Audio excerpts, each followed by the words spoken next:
jangan-jangan ada aspek politik yang lebih.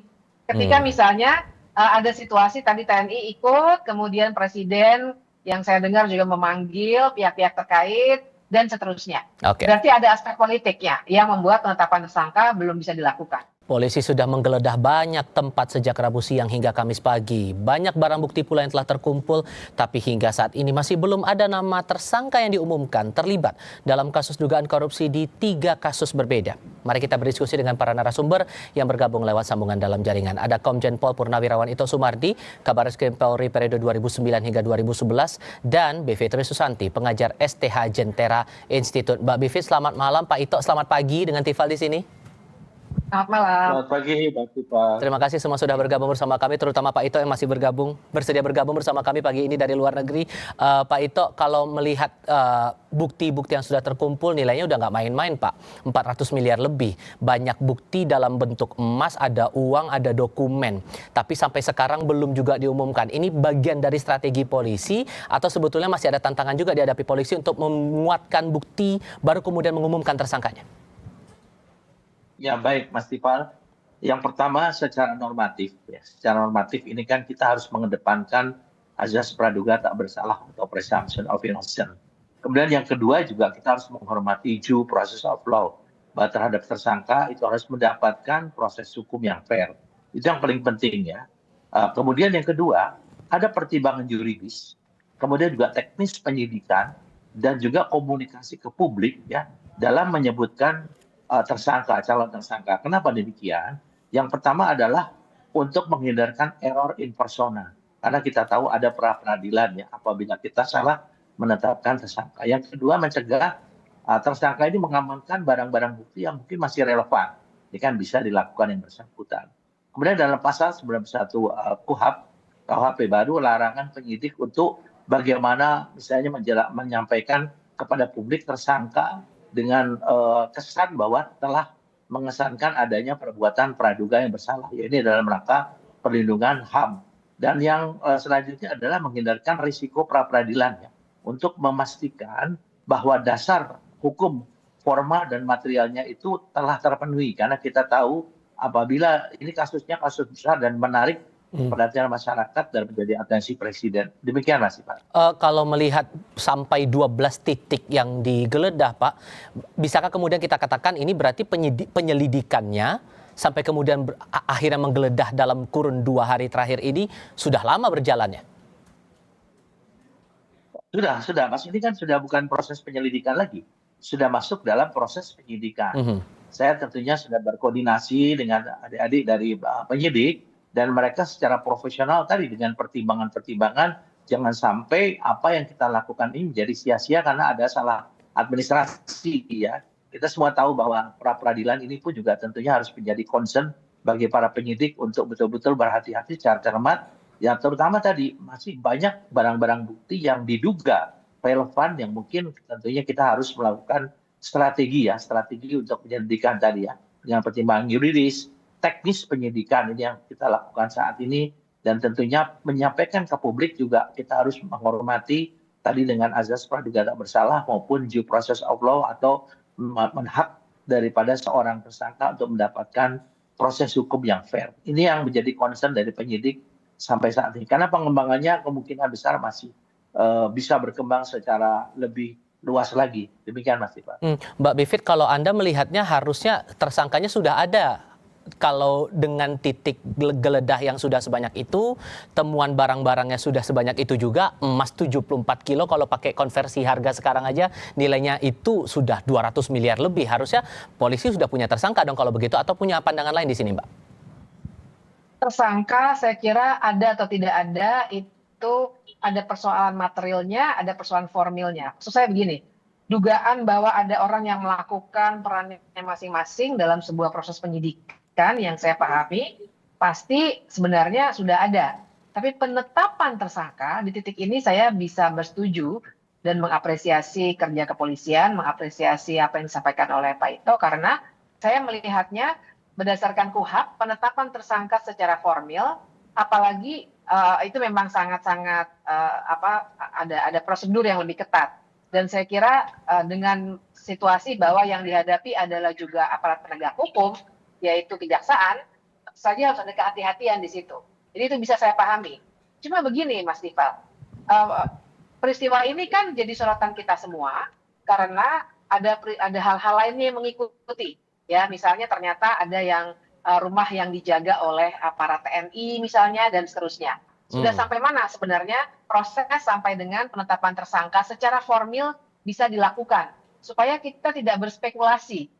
Karena kok masuk bagian lain nih, ini ada seseorang yang mungkin menjadi tersangka dari pihak kejaksaan, ada kepolisian sebagai penyidiknya, tapi kalau ada TNI nih, nah ini kan suatu hal yang saya kira juga patut dijelaskan secara terang, barangkali oleh semua pihak yang terkait, apalagi kita juga paham tadi ada perhatian penuh dari Presiden, jadi publik berhak tahu apa sebenarnya yang sedang terjadi dengan kasus ini. Tapi kalau kemudian, sorry saya potong Mbak, tapi kalau kemudian kalau Ya. kata Pak Ito kasus ini sudah masuk tahap penyidikan, harusnya kan ada tersangka dong kalau begitu. Kalau menurut Anda ini bagian dari strategi makanya kemudian belum diumumkan dulu sekarang oleh polisi tersangkanya atau ada hal lain nih Mbak menurut Anda?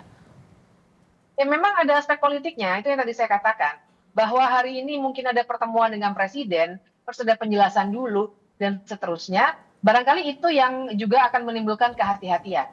Karena memang tadi ya, aspek teknisnya menurut KUHAP memang tidak serta-merta juga.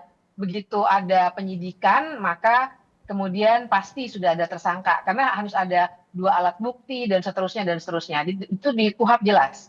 Nah, cuma buat saya, yang menjadi pertanyaan besar adalah kenapa belum juga kita jadi berspekulasi, jangan-jangan ada aspek politik yang lebih. Ketika misalnya ada situasi tadi TNI ikut, kemudian Presiden yang saya dengar juga memanggil pihak-pihak terkait, dan seterusnya. Oke. Berarti ada aspek politiknya yang membuat penetapan tersangka belum bisa dilakukan. Tepatkah begitu Pak Ito bahwa ada aspek politik makanya kemudian tersangka belum diumumin sampai detik ini? Ya, sebetulnya yang dikatakan Mbak Fitri tadi betul, bahwa kan kita dalam proses penanganan satu perkara, Mas Ival, itu kan ada namanya proses criminal justice system, ya, sistem peradilan pidana. Di mana Polri itu sebagai penyidik, kemudian jaksa sebagai penuntut, dan nanti diserahkan kepada pengadilan. Kalau ada misalnya, ya kita baru dugaan, petinggi daripada salah satu institusi, khususnya di kejaksaan.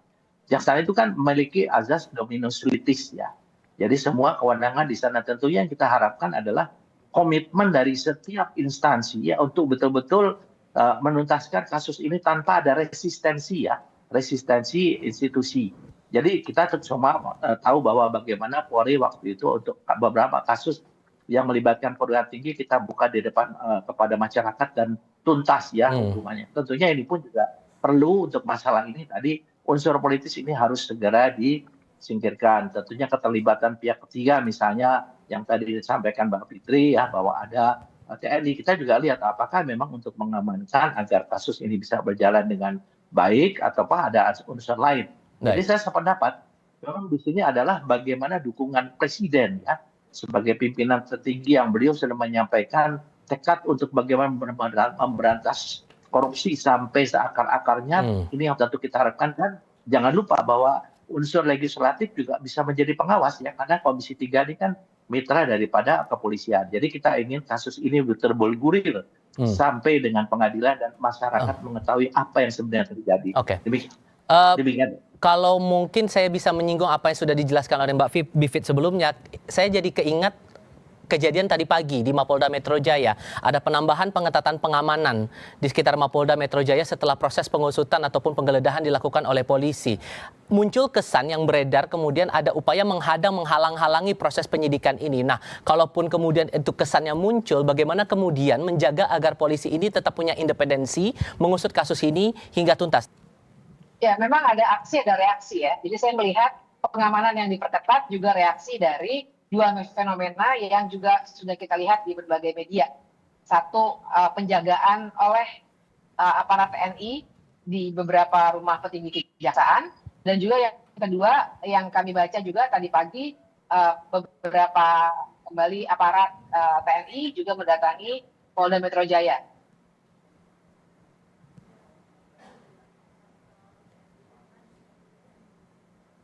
Mbak Bivit?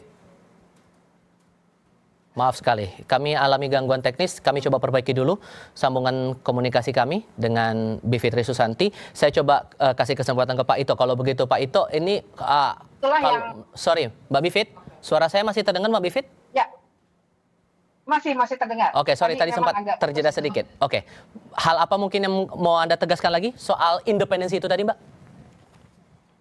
Iya, jadi saya kira memang sudah sewajarnya independensi itu dijaga dengan melindungi semua yang terkait dengan proses penyidikan, termasuk barang bukti, termasuk juga berbagai berkas lainnya yang dibutuhkan. Jadi saya kira memang itu yang perlu dilakukan. Pertanyaannya adalah, saya kira tanpa menyudutkan langsung ada azas, ada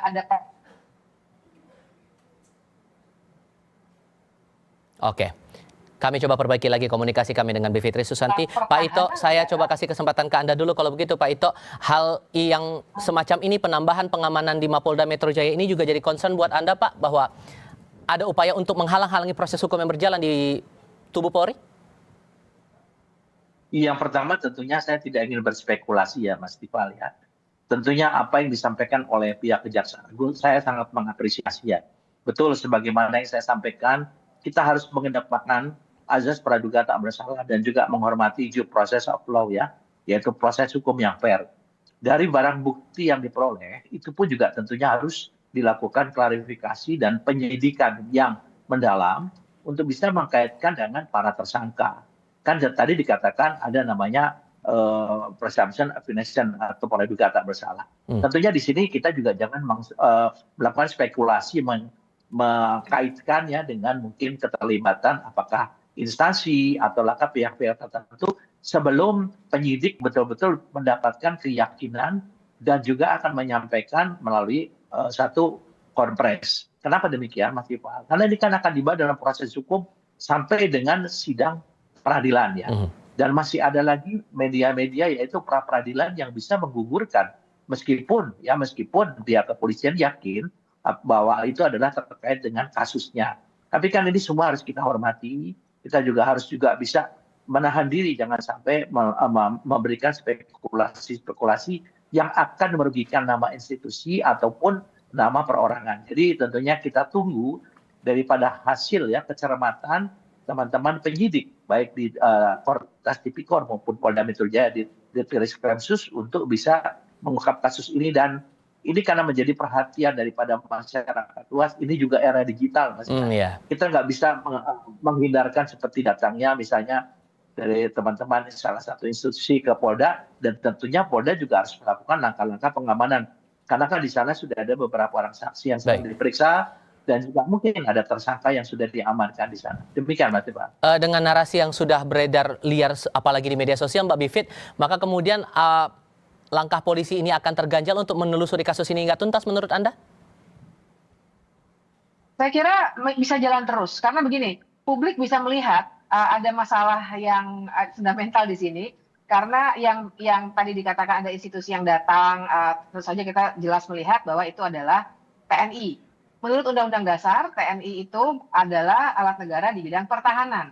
Nah, jadi ketika ada urusan penegakan hukum, walaupun itu dilakukan antara kepolisian dengan kejaksaan, bahwa TNI bisa ikut campur di situ dalam arti mendatangi Polda Metro Jaya dan seterusnya, itu kan menimbulkan pertanyaan besar. Sehingga saya kira publik juga bisa melihat, mengutamakan penegakan hukumnya. Tanpa kemudian menduga-duga siapa yang bersalah dan seterusnya, kita tidak melakukan itu kok. Cuma persoalannya adalah kita harus membiarkan penegakan hukum yang dalam hal ini sedang dilakukan oleh kepolisian, itu dilakukan secara profesional. Jangan yang di luar proses penyidikan sebaiknya jangan ikut. Nah, saya kira publik yang masih banyak berakal sehat bisa melihat bagaimana politisasi dari situasi hari ini. Itu harapan saya sebenarnya. Oke, Mbak Bivitri Susanti, terima kasih. Pak Ito, terima kasih juga sudah bergabung bersama kami lewat sambungan dalam jaringan. Sehat selalu semuanya. Selamat malam dari Jakarta.